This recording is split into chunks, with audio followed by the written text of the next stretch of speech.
let's go ahead and talk about another banger of a football game in the primetime slot. Texas A&M edges out Notre Dame and South Bend. The Fighting Irish are the first 0-2 top 25 team in the AP poll since 1988. Oh my goodness, what a game. And what a win for Texas A&M, because we had said coming into this thing that they don't win these big games. And to this point, they had not. Cements a handful of things. Mike Elko's their guy. No question about it. Cements another thing. This could be a serious, we're taking a step forward as a program moment for Texas A&M. And they had to come from behind to do it on the road. South Bend was rocking.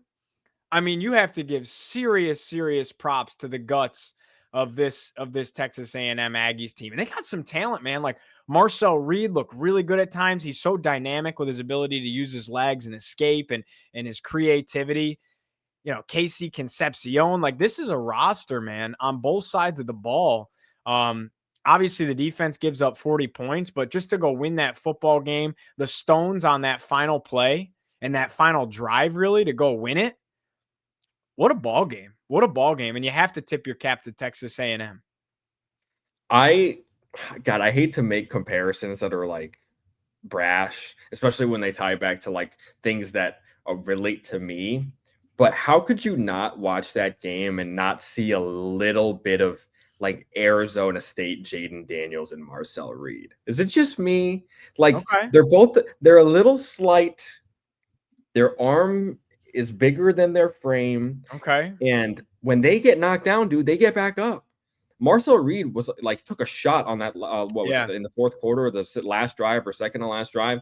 Dude bounces back up, leads them down the field, wins the game. Like that's not nothing. Mario Craver, insane performance. Concepcion, like you said, I think had his best game as an Aggie. Their running back Le'Veon Moss had a very nice game as well. I'm a big fan of Marcel Reed. I think the numbers are a little wonky because I think his completion percentage was south of 50%, but he still had like 400 passing yards, because I know Craver ripped off a long one and they had a lot of chunk plays. So I give a ton of credit to Texas A&M. Again, like Mike Elko is their guy. We both took Notre Dame to win. I think we both took Notre Dame to cover.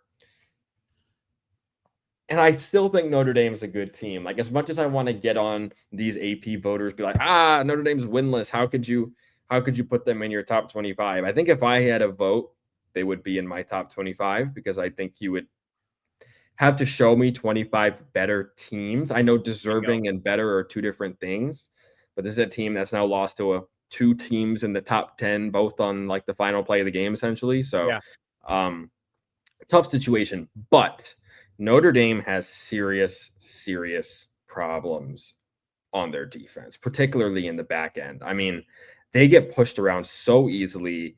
This is a poor tackling team. That's one of my big takeaways from this game and also the Miami game. Which feels very unlike Marcus Freeman. Right. They just feel unlike the type of team to bring a guy down on first contact, particularly in the secondary. And I mean, you lose some really good players from last year, like Xavier Watson, Benjamin Morrison, are hard to replace, but they have the guys to do it. This is a very talented team.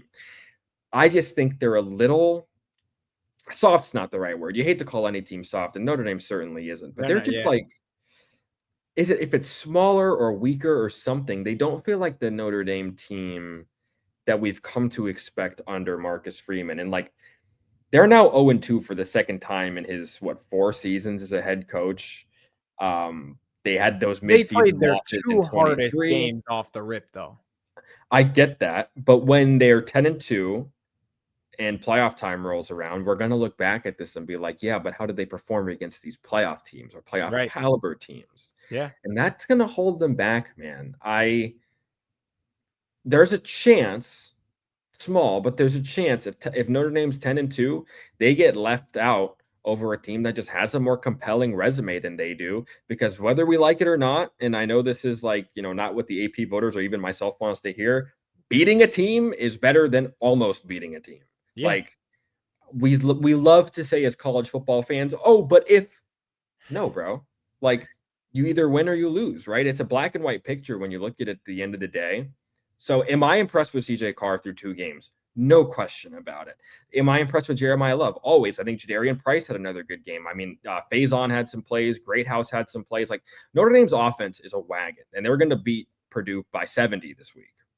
But their defense is not a playoff defense, and I think it's what's held them back in these 2 games. They deserve to be 0-2. Like, I think that they should have won this game. They should not have beaten Miami. They probably should have won this game, but you can't look at me and tell me that it's just some grace of God. I know people have pointed at the holding potentially could have been called on that 4th down touchdown by Marcel Reed. But you gotta let him play.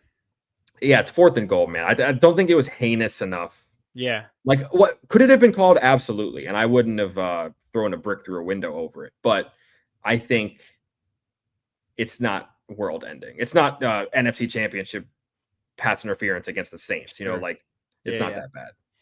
This is actually the rare scenario that I completely agree with the AP voters. And I get it's not like a power ratings situation. I understand that there has to be a little bit of earning to it as well.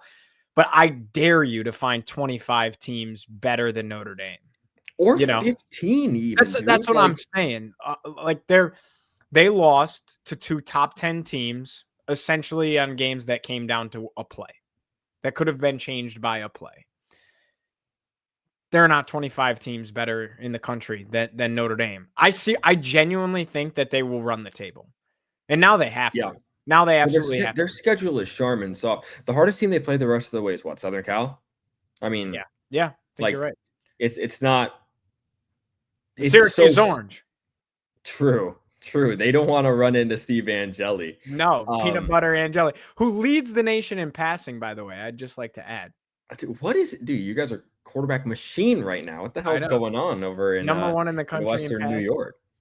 I think that. Did you say Western New York? Upstate New York. Okay, I apologize. I'm thinking, I'm thinking of Buffalo all the time. I love my homies in Buffalo, but this is Central New York. Central New York. That's what I meant. CNY, not WNY. I think you're right. Like, people on Twitter are like, oh, USF bumped out of the rankings, but Notre Dame's still in. Yeah, dude. Yeah. If USF played Notre Dame on a neutral site, the line would be Notre Dame minus 25.5. Like, I'm sorry. And again, you said it, right? Not power ratings. We don't care about what Vegas has to think because you got to play the games. But you also kind of have to think about what is going on. So, listen, I think Notre Dame's going to be fine. I'm very impressed with Texas A&M. I think this might doom Notre Dame, though. And we got to have a real weird what is it with Marcus Freeman? I just don't get it. I don't get it. We're going to find out and see how the rest of the year plays out. Early season struggles, man. It's going to hold them back. I'm telling you. Yeah. All right, so Texas A&M, I think we can seriously put into the playoff conversation, and then Notre Dame, we'll see. We'll see how it all shakes out.